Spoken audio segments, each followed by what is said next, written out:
नमस्कार मित्रों, पंजाब में अभी एक बीमारी काफी तेजी से अपने पांव पसार रही है।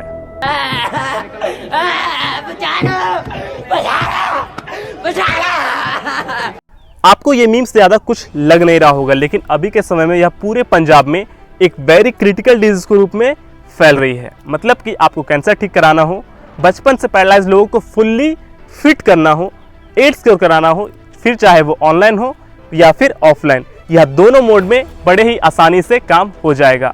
यहाँ तक कि मरे हुए लोगों को जिंदा करना हो, यह सभी काम आपका सिर्फ और सिर्फ 2 मिनट में हो जाएगा। जा छोड़ दे, इसका बच्चा चलेगा। जब किसी समय सारे शराब तोड़ता हूँ इस औरत के ऊपर से, इसके बच्चे के ऊपर से चलेगा। गुस्से में आई दुष्ट आत्मा निकल रही है यार। छोड़ दे, चंगा होगा ये उठेगा आज व्हीलचेयर से। दौड़ेंगे दौड़ेंगे दौड़ेंगे दौड़ेंगे दौड़ेंगे दौड़ेंगे।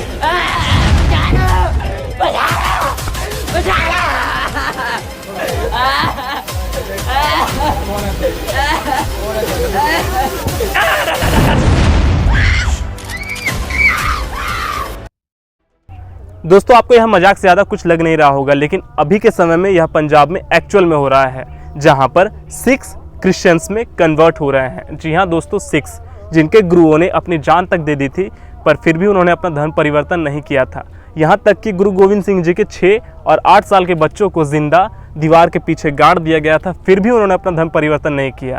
पर आज पंजाब की 15% से ज़्यादा पॉपुलेशन क्रिश्चियंस में कन्वर्ट हो चुके हैं। जी हाँ दोस्तों, मैं पंजाब स्टेट की बात कर रहा हूँ, क्योंकि कुछ डिस्ट्रिक्ट्स की हालत तो इससे भी ज़्यादा ख़राब है, स्पेशली पंजाब की माझा एरियाज़ की, जहाँ पर अभी के समय में अमृतसर, गुरदासपुर और तरनतारा मौजूद हैं।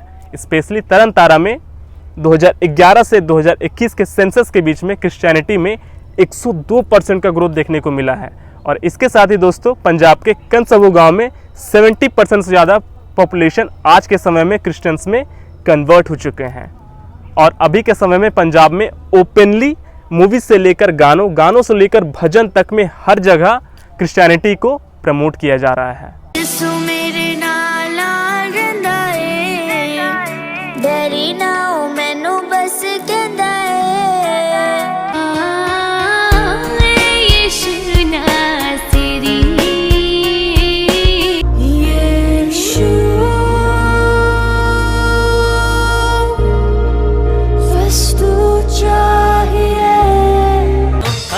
हालेलुया कहते चले हम, यीशु के पीछे पीछे बढ़ते चले हम।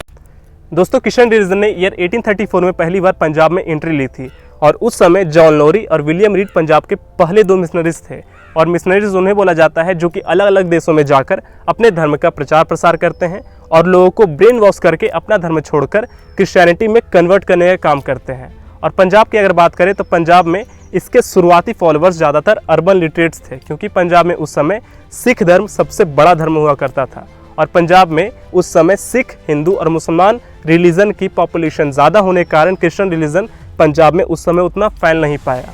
पर अभी के समय में पंजाब में 65,000 से ज़्यादा एक्टिव मिशनरीज मौजूद हैं, और उन्होंने इतने मास लेवल पर कन्वर्जन का सिलसिला शुरू कर दिया है कि क्या बताऊँ। अभी के समय में पंजाब में हर गांव में से कम 1 से 2 परिवार फुल्ली तरह से क्रिश्चियंस में कन्वर्ट हो चुका है।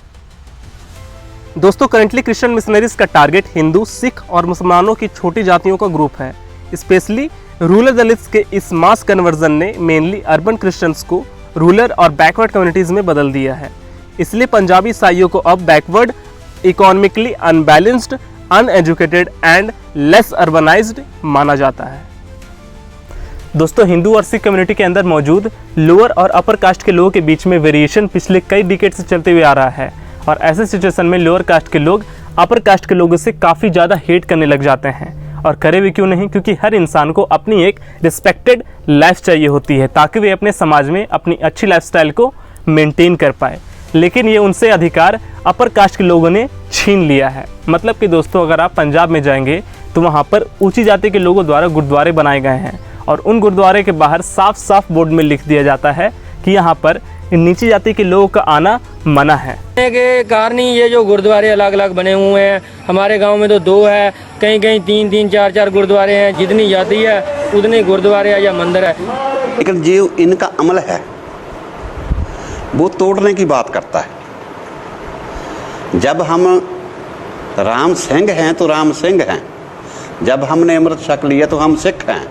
हम मजहबी सिख नहीं हैं, रामदासिया सिख नहीं हैं, वाल्मीकि सिख नहीं हैं, रामगढ़िया सिख नहीं हैं, शिम्बा सिख नहीं हैं, हम सिख हैं। और इन लोगों ने कभी भी हमको सिख नहीं माना है। मतलब कि दोस्तों वहाँ पर अगर नीच जाति के लोग पहुँच भी जाते हैं तो उन्हें मार कर पीट कर वहाँ से भगा दिया जाता है।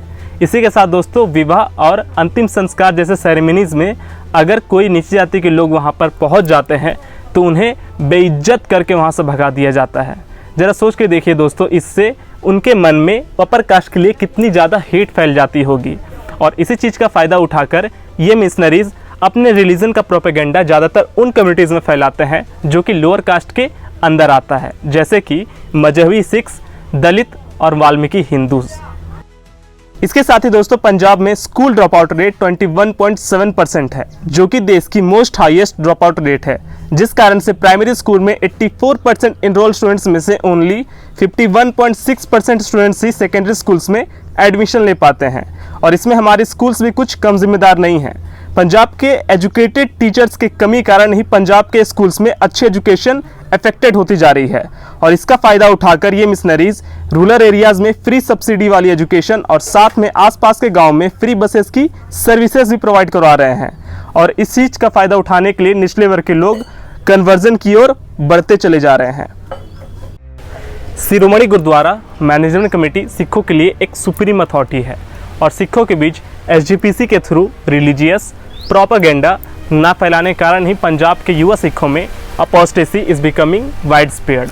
एंड इसके साथ ही दोस्तों पंजाब में नकली साधु और सूफी संतों की भी कोई कमी नहीं है, जिनमें से हर एक की थिंकिंग अलग अलग है। और इनके वाइड रीच होने के कारण ही पंजाब में अब सिख धर्म के आस्था रखने वाले लोगों की संख्या लगातार घटती जा रही है। और अगर हम क्रिश्चियन कन्वर्जन के मेजर कारणों को देखें तो उनमें से ये एक मेन कारण होगा, जिसके कारण कि पंजाब में क्रिश्चियन कन्वर्जन लगातार साल दर साल बढ़ते ही जा रहा है। दोस्तों पंजाब भारत में most lowest public health spending वाले राज्यों में से एक है, जिस वजह से यहाँ पर बेसिक मेडिकल ट्रीटमेंट्स भी काफ़ी महंगी हो गई है।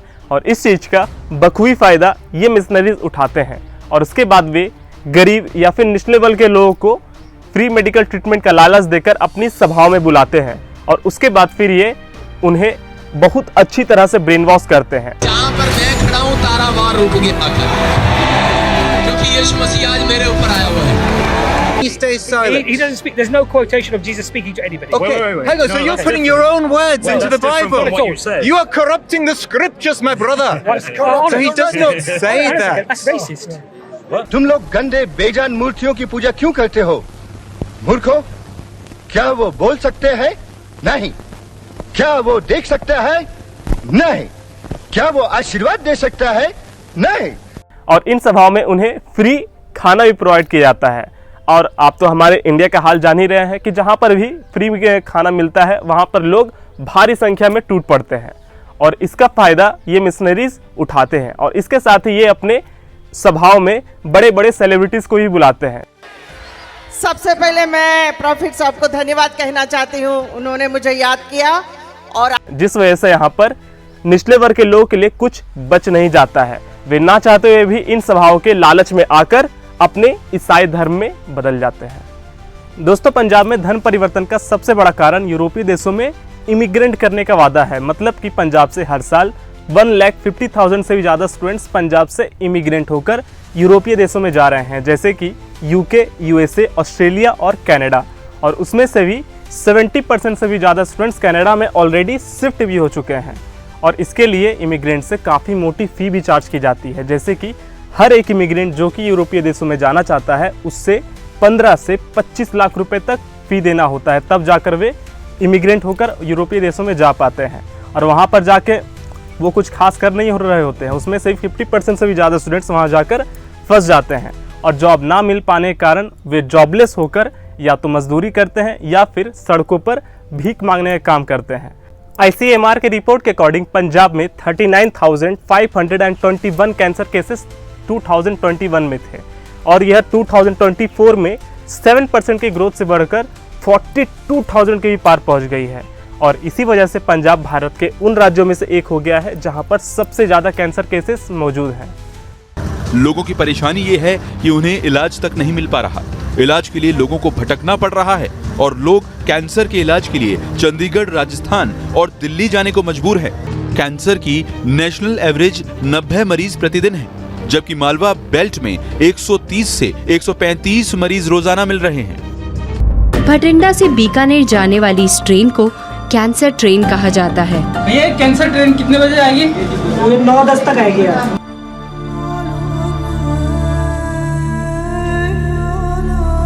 पर दोस्तों, क्या आपको पता है पंजाब के जो पादरी हैं ये कैंसर जैसे भी बड़ी बड़ी बीमारियों को मात्र चुटकी भर में ठीक कर देते हैं। जी दोस्तों, और इसके साथ ही यहाँ पर वीडियो कॉल तक में कैंसर पेशेंट्स को ठीक किया जाता है और इसके लिए उन लोगों से काफ़ी हाई फी भी ली जाती है और यहाँ पर ठीक होने की गारंटी 0% की होती है। पर फिर भी लोग यहाँ पर बढ़ चढ़कर अपना ट्रीटमेंट करवाने के लिए जाते हैं। आपके यकीन के लिए मैं इस ज़रा वीडियो को चला देता हूँ। जब स्कैनिंग हुई तो राइट किडनी लिवर के बीच में कोई कैंसर का ट्यूमर नहीं, पूरी तरह से गायब है। 1.5 साल बच्चे को चेक करके लेकर आए। सारे रोग फतेह, सारे ट्रबल फतेह, सारे शैतान के काम फतेह। दोस्तों, पंजाब में चर्चेस को गुरुद्वारे के जैसे ही बनाया जाता है ताकि वहां पर आने वाले लोगों को ऐसा फील हो कि वे अपने गुरुद्वारे में जा रहे हैं। और इसके साथ ही दोस्तों, ये जो कन्वर्टेड क्रिश्चियंस हैं ये अपने किसी भी जरूरी डॉक्यूमेंट्स पर अपना नाम नहीं बदलवाते हैं ईसाई धर्म में कन्वर्ट होने के बाद, और ऐसा वे इसलिए करते हैं ताकि वे सरकार की रिजर्वेशन सब्सिडी स्कीम्स का ज़्यादा से ज़्यादा लाभ उठा पाएँ। और यहाँ पर बात दोस्तों ख़त्म नहीं होती है। ये जो मिशनरीज़ है ये अपने रिलीजन का प्रोपेगेंडा पंजाबियों के फोक सॉन्ग, भांगड़ा, टप्पे और इसके साथ ही पंजाबियों के कई सारे गानों में जीसस क्राइस्ट का प्रोपेगेंडा फैलाते हुए दिख जाते हैं। दोस्तों, आपको ये मजाक से ज़्यादा कुछ लग नहीं रहा होगा, लेकिन ये पंजाब में एक्चुअल में हो रहा है। आप जरा सा इस वीडियो को देखिए।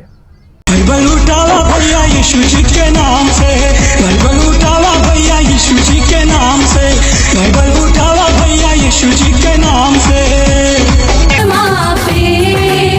नजर आए तेरा जलाल खुदा, करे बहाल खुदा, हुक्म तेरा है खरा, जा करे बहाल खुदा। यीशु दे बंदे हाँ, आजाद परिंदे हाँ, नफरत दे बदले बस प्यार ही देंगे हाँ। यीशु आएगा, हमको साथ ले जाएगा, खुदा के पास हमारे लिए उसने घर है बनाया, पढ़ के कलाम देख लो। तो चलिए दोस्तों, आज की इस वीडियो का last and most important topic पर डिस्कस कर लेते हैं कि आखिर ये जो मिशनरीज हैं इनकी फंडिंग कहाँ से आ रही है। जरा आप ही सोचिए, किसी व्यक्ति को अपने धर्म को छोड़कर किसी दूसरे धर्म में बदलने के लिए सिर्फ free hospital treatment, school subsidy और इसके साथ ही प्रॉपर्टीज देने का पैसा आखिर आ कहाँ से रहा है। दोस्तों, आज की इस वीडियो में हमने जो भी स्कैंडल्स को देखा, अगर हम उन्हीं को सिर्फ अकाउंट में ले तो यह कहना गलत नहीं होगा कि इंडिया में हर दिन लोगों को क्रिश्चियनिटी में कन्वर्ट करने के लिए लाखों करोड़ों रुपए खर्च किए जा रहे हैं। जब मैंने इस पर रिसर्च करना स्टार्ट किया तो मुझे काफ़ी शॉकिंग रिजल्ट्स देखने को मिले और आप भी इन रिजल्ट्स को देखकर काफ़ी ज़्यादा शॉक्ड हो जाएंगे या फिर आपके पैरों तले ज़मीन तक खिसक सकती है।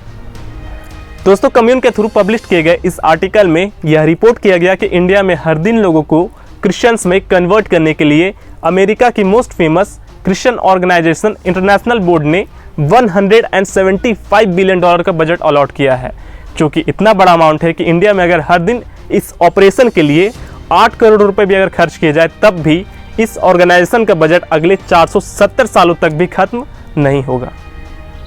लेकिन दोस्तों, हद तो तब होगी जब इस पूरे चैरिटी ऑर्गेनाइजेशन के खिलाफ गुजरात पुलिस ने जबरन धर्मांतरण कराने की रिपोर्ट दर्ज करी तो उन्हें बहुत ही शॉकिंग न्यूज़ पता चली कि इस पूरे हथकंडे के पीछे के सबसे बड़े मास्टरमाइंड और इस चैरिटी ऑर्गेनाइजेशन की शुरुआत खुद मदर टेरेसा ने की थी। बाकी आप तो सभी जानते ही हैं कि मदर टेरेसा भारत में सिर्फ और सिर्फ क्रिश्चियन कन्वर्जन के लिए ही आई थी। देखिए दोस्तों, ये मैं मानता हूँ कि हम बहुत मॉडर्न हो गए हैं और इस भागा दौड़ी वाली ज़िंदगी में हमने अपने आप को इतना ज़्यादा बिजी कर लिया है कि हमने अपने ट्रेडिशंस एंड कल्चर्स पर ध्यान देना ही छोड़ दिया है। और अगर हम इस कन्वर्जन के पीछे के मेजर कारणों को देखें तो उनमें से ये एक है।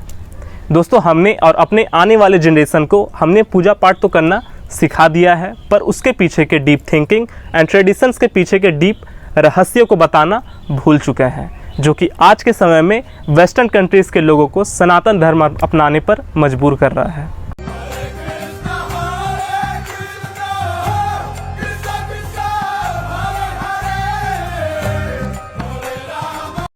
देखिए दोस्तों, हमें ज़्यादा से ज़्यादा कोशिश करनी चाहिए कि हमें अपने आने वाले जनरेशन्स को पूजा पाठ के साथ साथ उनके पीछे के ट्रेडिशंस, डीप थिंकिंग और कल्चर्स के साथ जोड़ने की, ताकि उन्हें यह समझ हो पाए कि हमारे ट्रेडिशंस एंड कल्चर्स भी हमारे लाइफस्टाइल के लिए काफ़ी इम्पॉर्टेंट हैं।